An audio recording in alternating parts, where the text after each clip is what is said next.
Pasteurelyoz. Pasteurelyoz müxtəlif növ heyvanların tənəffüs yolları və bağırsaqlarının seliyyə qişalarının yolxucu xəstəliyidir. Xəstəlik heyvandan insana keçə bilir. Gelişi ildırımvari, iti, yarım iti və xroniki ola bilər. İldırımvari halda temperatur qəfil 41 dərəcəyə qalxır.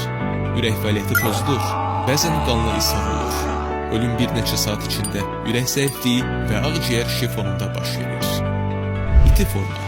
Bağırsaq, tənəffüs orqanları və bədənin müxtəlif yerlərində şişlər yaranır. Bağırsaq forması.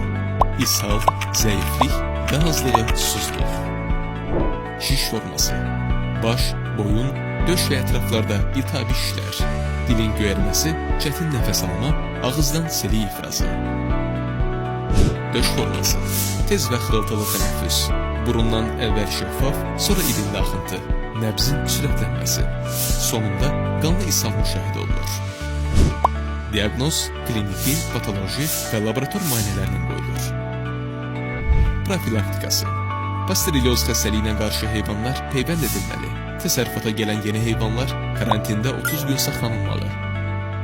Təsərrüfat xüsusi məhlulla dezinfeksiya olunmalı və baytarlıq sanitariya tədbirlərinə ciddi əməl edilməlidir.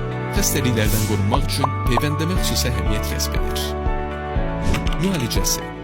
Baytar həkimin göstərişinə uyğun olaraq antibiotiklərlə yanaşı pasteurelyoz əleyhinə serum və vitamin preparatları heyvanın çəkisinə uyğun dozada tətbiq olunmalıdır və immunitet sistemini gücləndirən tədbirlər həyata keçirilməlidir.